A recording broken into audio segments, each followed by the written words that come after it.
You are listening to episode 4 of the CMD Project. Today we are joined by a very, very special guest here, Mr. Ed Chester. And I'm going to go on here, man.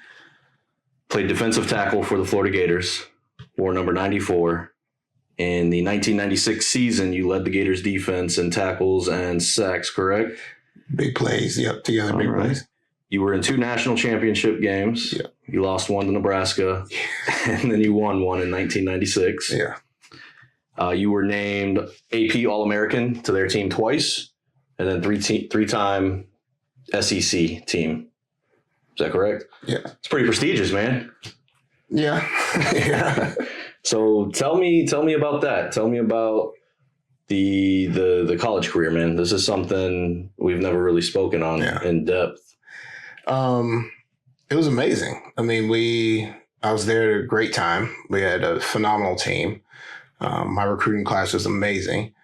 And I had the opportunity to play with some of the best athletes. Some of them going to be in the Hall of Fame in college. Some of them are already in the college Hall of Fame. Some are going to be in the NFL Hall of Fame.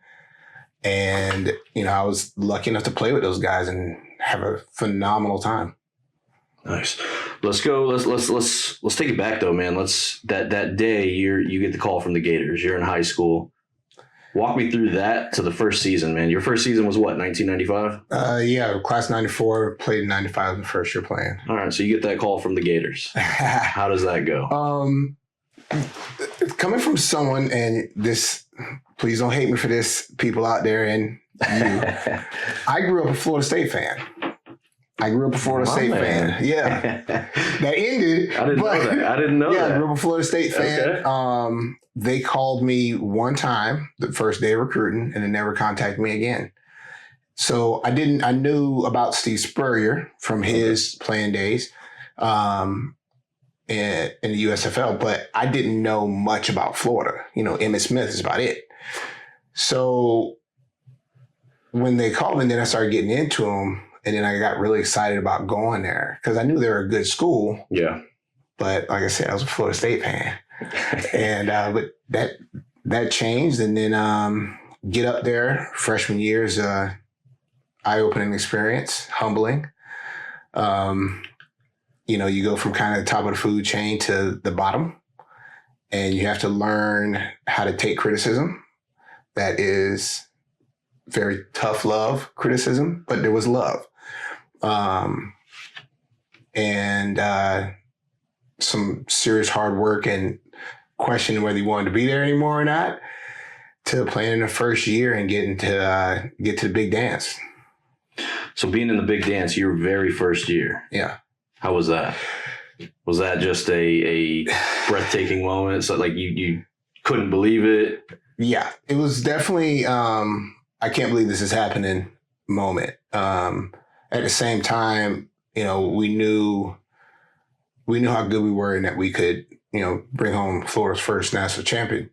You guys went in confident. You guys, was there any doubt? We went in very confident. No, there was no doubt. The problem was we did not, I can only speak for the defense. We did not do some things defensively that we had worked on during the week. Those things weren't done during the game. And we also played a team that probably could have beat some NFL teams that year. And it turned into a very one-sided game very quickly. And but it was also a great learning lesson for us. So what was that, man? You go from high school, like you said, top of the totem pole up there, to now bottom of the food chain. Mm-hmm. You're in college. You're with a prestigious program like the Gators. You have to prove yourself. Did you get a lot of playing time that freshman year? No. I got my true freshman year. I got redshirted, had shoulder surgery, and then my next year, first year playing, I actually ended up playing more because one of our guys had injuries and stuff like that. So I was getting some time, mm-hmm. but I wasn't starting. And I didn't expect to. Actually, I didn't think I would play at all my freshman year. I was like, I'm never going to play here. All these guys are those monsters. Doubts crawling in, huh? Those doubts crawled in, but also being probably the weakest D lineman we had with a bunch of studs in front of me. You look at that and, not knowing your future, you're like, man, I don't know if I'm ever going to be as good as these guys because we had some studs. Yeah. And so that's it. How was that? You know, you got some playing time that initial year in 95. You guys went to the championship. Did you get some playing time in that game? Yeah, I played a lot in that game. That game? Yeah, that game I played a lot. I've had some good games in my career. I would say for a young player, mentally, that was my best game. Yeah. Just because when you get beat that bad, it's easy to fold. And these guys were beating the brakes off us. And they were big, strong, fast, and it was just a heck of a game. But to stay in it and fight and play gave me a lot going into the next year. And so how was that first national championship, though? Walk me through that night, man. I know you said you guys got the brakes beat off of you, but I mean, you're on the national, you're in the national championship game. These are the two best teams in the country. How was that? The lights, I mean, was it a different environment? Was the atmosphere different? It was very different. Running out there, only had one other game that kind of got me like that, and that was my first game I ever played. But running out there and seeing the crowd and the atmosphere and knowing what's on the line, it was like running out watching a movie. Yeah. And you see the celebrities on the field and, you know, the players running out, the big lights, you know, they're going to announce the game, you're going to coin flip, and then in a couple of hours, you can be a national champion. And I understand those guys that play it in the first time, how they can tighten up a little bit because it's a lot going through your head, especially as a young guy. It's a lot, but it was amazing at the same time. And it sounds like you guys learned as a team a lot from that experience because you came back the next year and won the national championship. Yes. Two of the things we learned. One is that happened. One is we got a new defensive coordinator. We got Bob Stoops. Bob Stoops did not play a bend and read and react defense. He played we're going to get on you defense, and we went after guys, which better used our athletes than the defense we had the prior year. Then as a team, we learned that we can't just show up. Like nobody's freaking afraid of us. Like you need to come out there and smash them in the mouth from the get-go. When you get them down, you finish them. And we were definitely more determined, which is it's hard to understand because every year you're determined. Every year you have that, but there's a little bit more to it because we felt that we were good enough to beat that team if we had done things the right way. And so you guys, is it fair to say you went into that next season, the whole locker room with a chip on their shoulder? Oh, yeah. Ready to prove something? 100%. Okay. 100%. Yeah. So walk me through that year. You know, your first year, you're getting playing time. You're not starting. That second year, you starting a good point. You said because of the injury, you started getting playing time. And I'm starting now, my second year. And you still learning some, you know, but, you know, now you have to lead more. And it is definitely, how can I say it? It's definitely, I have something to prove. This is the way I felt. Yeah. Whole off season kept saying, I'll never let that happen to me again. And every game you played, that's the approach you took to it. I will never let you guys beat us like that again. And the whole team had that attitude, like, we will not let someone beat us ever again. And the coaches had mindset change. They pushed us harder. We pushed ourselves harder. They showed us that game. The Nebraska game made us watch it. It sounds like they came in with kind of a culture change, though, of, look, we're going to change the mindset here. How important do you think that is for young men out there? It's huge. To have that right mindset, to have those male leaders in their life. It is irreplaceable. You can't. I know I wouldn't be where I'm at without the male role models I had. Yeah. You know, from grandparents, my dad, to Coach Broadway, Coach Spurrier, Coach Stoops, the men that sat there and held me accountable. But at the same point, like I said, it was tough love. they held me accountable, but when I did the right thing, they were there to, support me and let me know, hey, that's what I'm talking about. That's the way you're supposed to be. And to praise me when I needed it, but also reality check when I needed it. Yeah. Hey, you're not giving your best.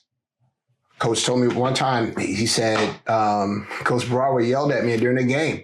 I need you to get back there and get this and get that done. I said, I'm trying. He got close to me, said, I can get anybody out the stands to try. I need you to do it. And I was like, fair enough. That's a different mentality. Can't argue with that. That's a different mentality. So yeah, it's unfortunate for young men that don't have that. I feel bad for them. It is definitely a blessing in my life to have that. Yeah. Yeah. And so with that culture change, you guys now have that different mindset. It's being instilled in all of you guys, young men at this point, 18, 20, 21 years old, every day. You have a chip on your shoulder this year. You're getting more playing time. At what point did you realize, holy shit, I'm good at this? I'm one of the best players in college football right now. I mean, when did that realization kick in? Was there doubt? Or was there an actual definitive moment where you said, I'm awesome? I don't think I ever felt that way. Really? I actually, and one of my upperclassmen who I love him to death, but he pulled me aside and said, you're not nasty enough. You're not mean enough. You can be one of the best ever. And you got to be nastier. And I said, well, if I got to be a nasty player to be good, then I'm just going to suck. Because it wasn't changing me. And I never thought I was the best. I thought, yeah, I might be better than that offensive lineman, or I might be better than this guy, but at the same point, I never thought, hey, I'm really good at this. That just never really came across my mind to think that way. I knew our team was good, which made me better because I had great guys around me. But me, myself, I don't know if I ever truly looked at it as like, hey, I'm top dog. I don't think I ever did. That's incredible to me, man, that someone with your resume here and as an athlete would have those doubts, because you got normal everyday guys, young guys that are having these doubts, and they look at athletes and professionals and businessmen that are at the top, and I think they have this misconception that those guys don't have those doubts. Oh. So I think it's powerful that you can come on here and say, no, I had those doubts every day. Every single day. So now walk me through, kind of jumping here, man. Let's talk about that 1996. Let's go into what led you guys to that championship game. From what I understand, you had a pretty good game against Tennessee. Tennessee, we love playing Tennessee, especially when Peyton Manning's there. He's a phenomenal quarterback, as everybody knows, and we love that challenge. So Tennessee game was tough, but we rattled him. And, I got some sacks, got pressures on him. I think we stripped the ball from him a couple times. But while we totally rattled him, he never gave up. Yeah. Peyton doesn't give up. Yeah. Which makes it that much more rewarding to know he never beat us. That's what I was going to say next. Just from what I understand, he never beat the Gators. Nope. And so did you guys in that organization at that time, did you know that Peyton was special? Yeah. That he was going to be a special player? Yeah. That kid, that guy, yes. You knew it, and you knew you had to stop him. So was there anything different you guys would do preparing for Tennessee every year? I mean, once you got that first win on him and that second win, did it kind of become a thing of, hey, we got to shut Peyton out for his college career? So, I played against him twice. So the second time, that definitely was the fact. Like, I'll be damned if I let this guy get out of here with a win against me. Yeah. And it's just a nice feather to have in your cap that, So what were the implications of that game in 1996? So especially that when most of our SEC games and Tennessee is to beat Tennessee kind of put you in the driver's seat early to make the SEC championship game. So we had to beat them. We looked at every team that way, but we knew that some teams like, hey, if we don't beat them, SEC championship game is not going to happen. Yeah. So, Tennessee was one of those. So going into it, we had some plays and stuff designed for them specifically, but at the same time, we still had the same mindset that every team we wanted to punish. So whether it's, whatever minor league team that they bring up, unfortunately in the beginning of the season we played, we want to crush them. We want to crush Tennessee. We want to crush Georgia. We want to crush them all. So that's the mindset every single game. And, to the point where we wanted to be up so much that I'm sitting in the third or fourth quarter helping coach the young guys play. I don't want to be playing in the fourth quarter. I want us to be up that much that I can let the young guys play and I can help them. And you'd say that your defensive coordinator brought that mindset? Yeah, our defensive coordinator, Coach Stoops, came in and he had the mindset of we give them nothing. Yeah. There is no bend but don't break. We want them to bend and break. We don't do that. And because of the athletes we had, we could do that. And then that took you guys in 96 all the way to the championship game. So was there a difference between 95 and 96? Obviously, you have a chip on your shoulder going into this game. So walk me through that game there. So coming into that game and against Florida State, who we lost to leading up to that game, I did not play in that game. So, but coming into that game, Coach Stoops from day one when he got there set a different attitude for the defense. Very different attitude for the defense when he came. And everybody, young men were stupid at first and didn't really take it. But once he put our leaders in place and put them in check and they bought in, it was game on. And we knew we had something special there now with Coach Stoops where we can really put the hammer down to people and just play full speed and have more fun and fly around. Yeah. So having him and then, like I said, getting to the national championship game, I caught flack for saying if our defense was healthy, we don't lose to Florida State the first time. I caught flack for that. Mm-hmm. I am not, as you know me, I don't brag. I'm not a, trash talker. I was being dead serious. Our defense was not healthy, which no team really is healthy at the end of the year, but we were pretty banged up. I knew full well both teams healthy, we win. And coming into that game, that's the attitude we had. There's no way we're losing to these guys. Healthy or not? We're not losing. So that's pretty big 180 from... Yeah. Big change. And then, of course, Coach Spurrier changed his game plan and learned as the season went on and did some things different in the championship game than he did the first game against Florida State with the offense and the blocking schemes and stuff. Do you think that's something you said there? Interesting. Spurrier changed. Do you think that's something that separates a mediocre coach from a great coach? Not letting their ego get in the way, willing to make changes, maybe not do it exactly their way, but if it works, they'll adopt it and implement it.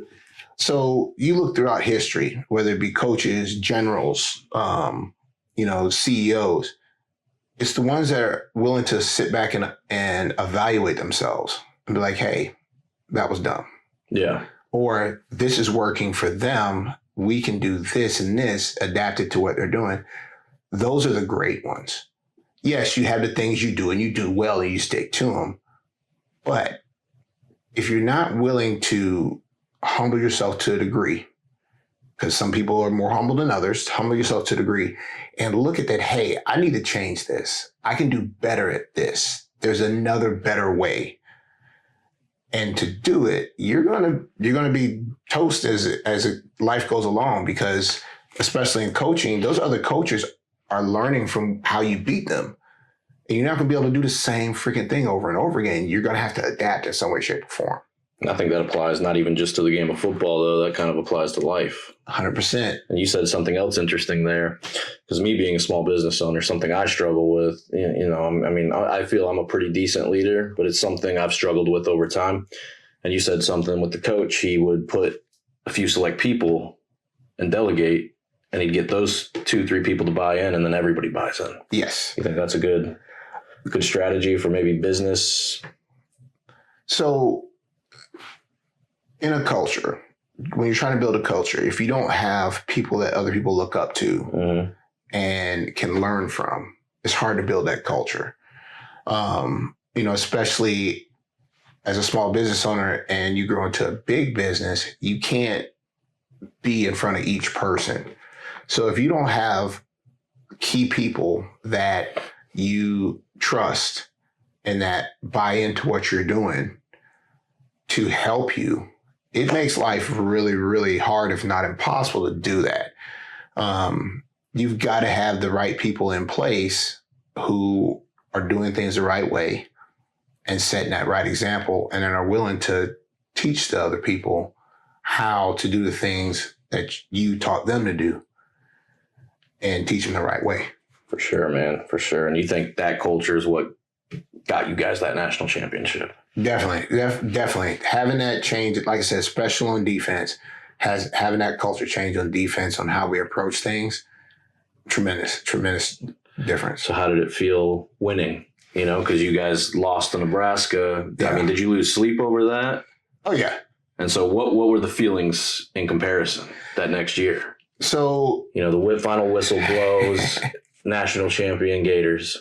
I honestly was a little in disbelief. Yeah. Like, while we knew we were going to win, like that whole, I'm not losing this game.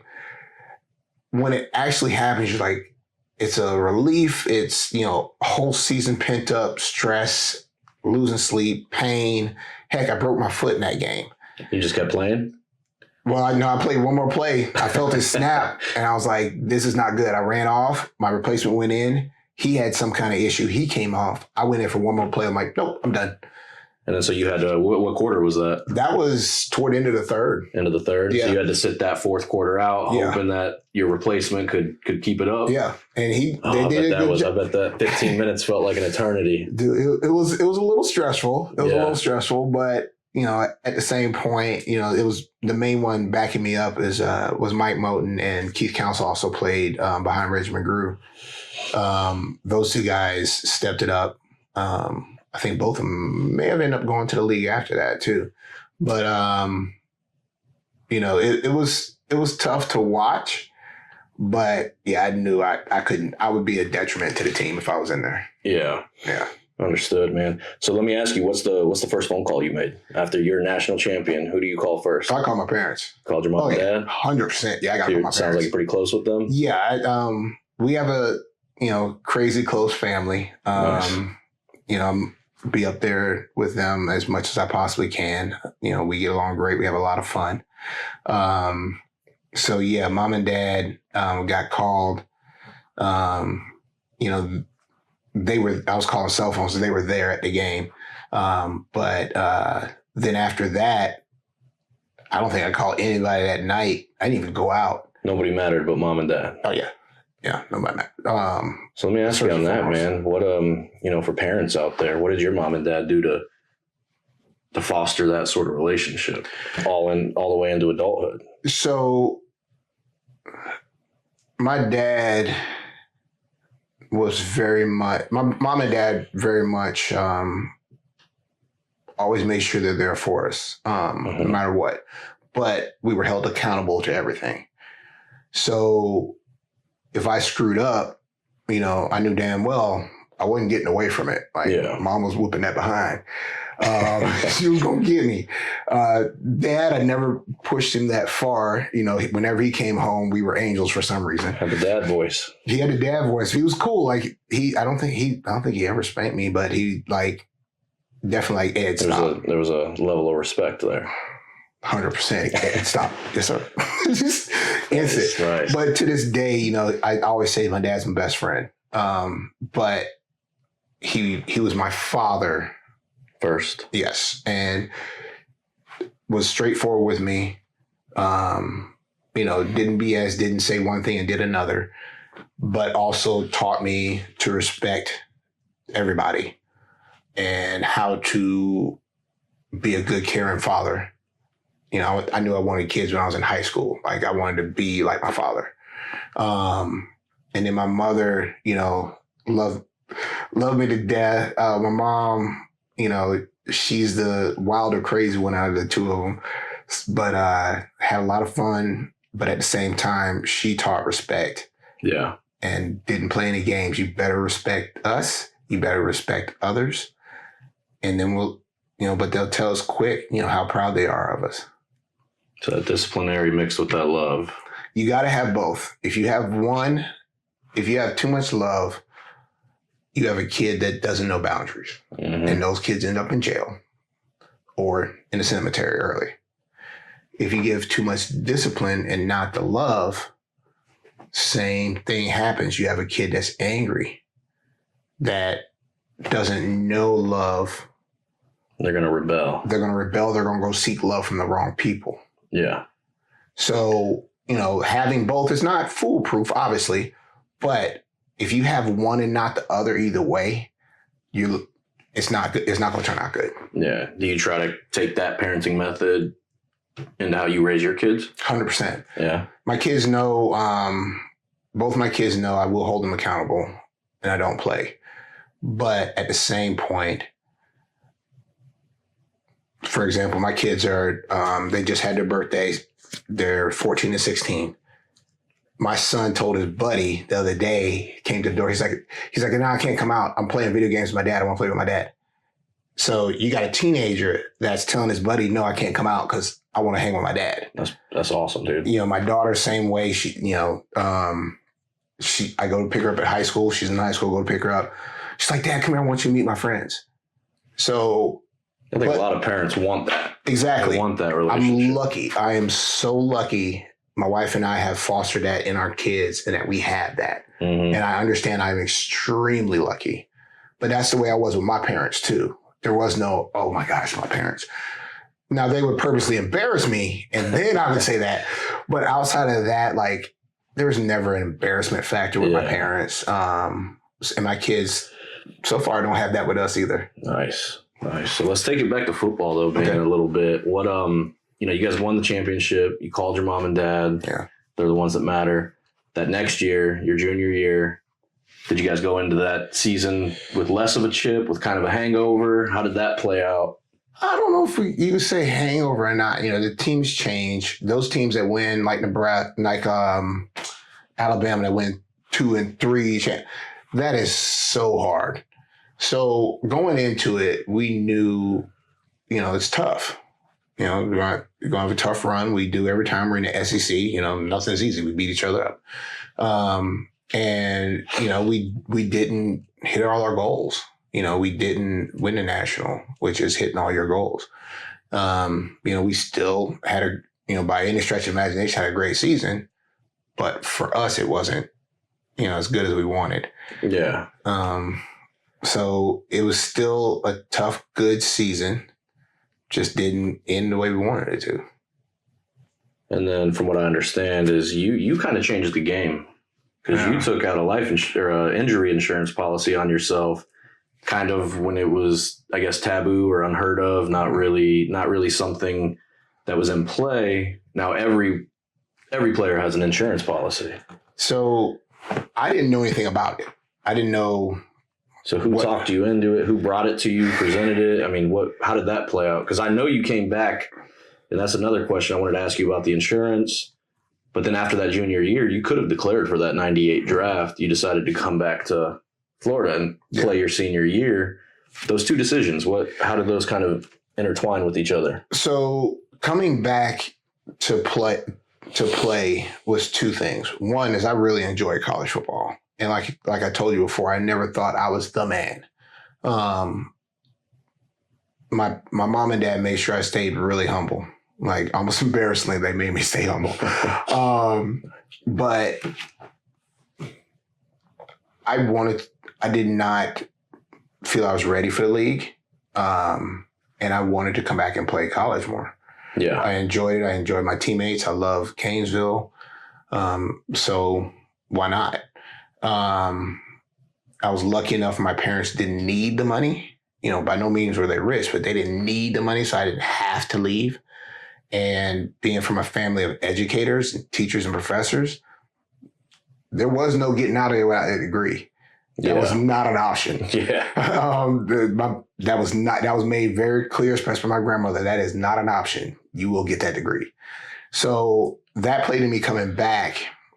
And then I'm I've had a lot of surgeries, had a lot of injuries in college. my position coach, Coach Rod Broadway, I owe him everything. He told me, Ed, you need to go talk to them about insurance policy for yourself. I'm like, I'm looking at him, stupid teenage, young man. Okay, I'll get to it. I didn't know nothing about it. I remember coming in to a meeting and he looks at me and said, did you get that done? And I was like, no, I'll get to it. He's like, now. Yes, sir. I got up, talked to the advisors upstairs. They hooked me up with a insurance agent, financial planner named Keith Lerner, phenomenal guy. And Keith got me set up with the insurance policy. And then I forgot about it. I didn't think much about it. So you went to the 12th, you went to your senior year. Yeah. And then from this point, man, it seems like you're just climbing the mountain. You're on top of the mountain. Mm-hmm. You're what? All team, American Pro, you're national champion. So you start your senior year. Take me to the night of October 10th, 1998 against LSU, because that game changed your life forever. Oh, yeah, it did. So coming into that game, I like playing against LSU. They're very tough. Their guys are huge. The offensive linemen were huge. Cornbread fed. Boy. and nasty in a good way. I didn't remember any cheap shots, but you had to get after it with those guys. So I'm looking forward to the game. First play, they complete, I believe it's a play action. They complete a pass down the field. Instead of sprinting, because I'm a D lineman, we don't sprint if we don't have to, but because instead of sprinting, I'm jogging down the field and one of their offensive linemen catches up to me and hits me. Now, I don't know if it was illegal or not. I've never seen the play. I was told never to watch it. But in the process, hit me. I land on all the weight on this leg. It hyperextends. And next thing you know, I'm laying on the ground, screaming from my foot pointing in the wrong direction, leg pointing in the wrong direction. Yeah. And having the trainer, Adrian, lean over me and say, stop screaming, you're on national TV. I was like, he still has a shirt too. I grabbed his shirt and pulled him down to me. I said, then fix it. And he says he still has the shirt that's stretched out from me pulling him down. Nice. And then Dr. Nelicato, our team doctor, put it back in place. And I remember looking at him and while we're there and saying, am I done? And he's like, he didn't want to say it. He's like, yeah, I think you're done. I think your career's done. Yeah. Jesus. Done.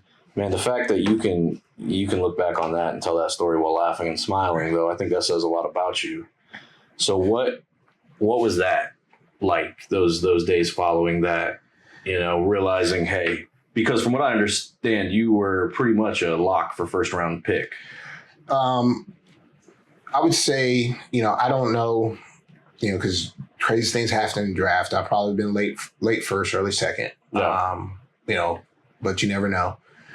But the first 3 hours of that day set my attitude for the rest of my life. So what a lot of people don't know is that injury can cause something else, which is pinching off an artery, I believe, in the back of your leg. If it's pinched, they have to amputate.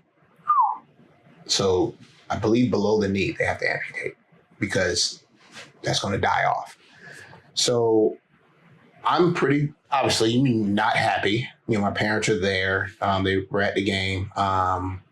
And yeah, it's not my best day. Let's just put it that way. Yeah. But I'm on the table in the exam room and they're running all this stuff. I was like, what are you guys doing? I just want to know what's going on. She says, well, we have to run a catheter through here and see, because if that's pinched off, we might have to amputate. I'm like, okay, let's figure this out. Let's get that catheter going. And once they ran the dye through and they said, oh, it's fine, we don't have to amputate, nothing else could bring me down. Because having the realistic fact of losing your leg for an athlete, I was like, you know what? After this, I'm good. I prayed, thank God my prayers were answered. But then I started losing feeling in my foot, which I've never gotten back. So that's what ultimately kept me out of the draft, is the nerve damage I got from it. But after all that happened, I'm in the waiting room. My friend Deke Story comes up, who's my roommate, my boy. Deke comes up and he waits till all my family kind of moves away from the bed. And he comes up to me real quiet. He's like, hey, man. He's like, you did sign an insurance policy, didn't you? And I said, yeah. He's like, then you ain't got nothing to worry about. And he and I start laughing. And my mom and dad are looking at me like, what is wrong with this kid? And in all honesty, because I get to keep my leg. Yeah. And I realize I have something to start my life with. I don't have to immediately go out and get a job. It opened up a lot of opportunities for me and took a lot of stress off me to know that, I'm going to be all right. So I mean, was there, because it sounds like you kind of took it with a smile, you didn't really let it affect you. Was there a period of depression or anything like that?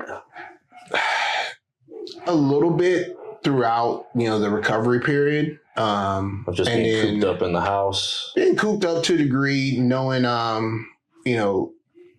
fighting fighting for rehab and all that work. And we have phenomenal staff there. But, having my teammates there to help support me, having my family, having my faith, having the coaches to still take me and travel with the team. Yeah. Like I wasn't just left. Oh, you still finished out the season traveling with them? Yeah, they took me with them to everything. Man. So, to have them do that was a huge, huge game changer for me. And yeah, every now and then you'd have those feelings. Draft day, I was out fishing with my dad. I wasn't even watching because, Why torture yourself that way? Well, yeah, that's what I'm saying. One, I'd rather go fishing, but two, that would have ate me up to watch guys that I was better than, whoever says that, go and me not go. Yeah, that's not fun to sit and watch. So every now and then, yeah, you have some times you're like, woe is me. But at the end of the day, I'm a blessed man to have my leg and be able to walk in here for this. That's a beautiful way to look at life, man. And so from what I understand is after all of that, you went out and bought a Chevy Tahoe. It was kind of your big purchase, right? Yes. And then I think you said it was your dream job. You went and worked at the Boys and Girls Club. Tell me about that. So I had to find a job. I don't want my parents paying for anything for me. Yes, I have the money in the account, but, I need a job. So I ended up working at the Boys and Girls Club while I'm volunteering and get my hours in for my degree at Morningside Nature Center. And I end up falling in love with working at the Boys and Girls Club. Some of those kids I still keep in contact with till today. And those teenagers that I work with, because I had a lot of the teenagers, helped me be the father I am now. But at the same time, I implemented that same thing my parents did with me, that tough love. Like, if you do wrong, I'm going to get on you, you're going to be punished. But if you do right, I'll be the first one there to high five you. And I absolutely loved working with those kids. It was amazing. Nice. So how long did you do that for? I did that for about 5 years. And unfortunately, it's a job that, doesn't pay enough to what I was doing I felt to raise a family. Yeah. So that's why I had to start making some changes and figuring some things out. But it was an amazing job. It's a good time. Yeah. So, man, it sounds like you've had some really high highs, some really low lows. But at the end of the day, you just seem like that kind of person that persevered through it all, kept your head held high. And it sounds like you're doing great to this day. I know you're running your own personal training here in St. Pete. Mm-hmm. You work out of the Brickyard downtown. Your wife, you guys met in college, right? Yes. Okay. Have 2 kids. Yep. So you're kind of still, at the end of the day, you're living the American dream right here. Listen, I believe everything happens for a reason. Mm-hmm. If I had not got injured, I probably played in NFL. Probably, you always, never know. That was the route I was going, which means I would not be married to my wife. I would not have my wonderful kids. I might have been bouncing around the league everywhere and not have. I'm a home kid. Like, I like my city. I don't want to bounce around and learn different stuff. I like the heat. I do not like the cold. So if I was in a cold team, we have a problem. So at the end of the day, I was set up with what I needed. And I needed to have my wife and my kids. I don't know where I would be if I didn't have my wife and kids. I'd be a very upset human being, probably. So in hindsight, is it fair to say you're glad things worked out the way they did? 1,000%. Yeah. Don't get me wrong, I like to have feeling in my foot. But, but it, like I said, at the end of the day, I'm still a blessed man. Yeah. I can't complain. That's a good way to look at stuff, man. So I'm going to ask you one last question, and it's, you've told your story. I think a lot of people are going to love this, a lot of Gators fans out there. And I actually read an article where you were ranked in one of the top 10. They're trying to decide who the best player to wear 94 is. Who do you think that is? I am actually going to have to say Gaines. Yeah? He had it right before me. He gave me a lot of advice, but they called him Big Nasty. I think he was an amazing player.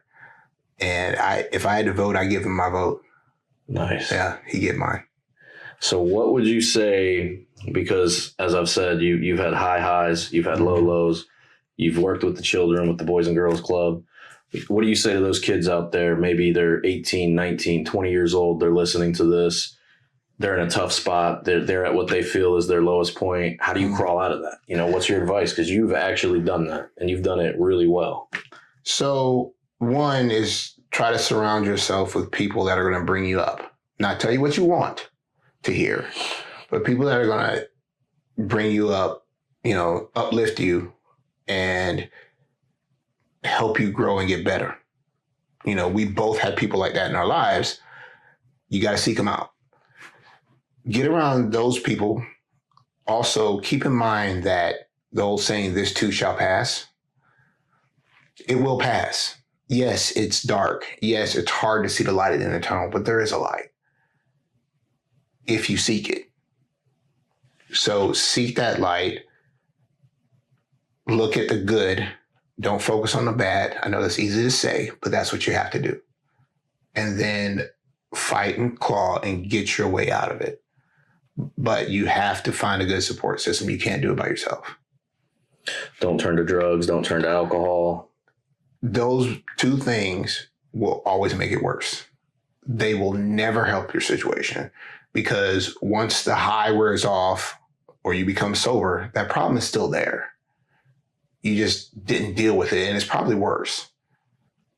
Those two things will never get you out of a bad situation. They'll drag you deeper into it. I agree. Yeah. Well, man, I appreciate you coming on, Ed. I really do, brother. Thank you for having me. Before we get off here, I got you something. Oh, Lord. I got you a gift, my man.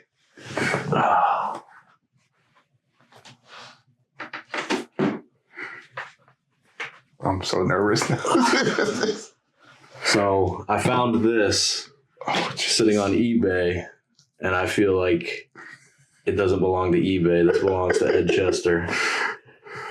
Oh, Signed picture. The moment that you gave Peyton that sack. Thank you, brother. Yeah. That's awesome. So I hope you like it, man. I do. Me and Eli, that's good. Is that your teammate, Eli? Yeah, that's Nice, Elijah nice. Williams. Yeah. Yeah, right in the middle of it, too. Oh, man.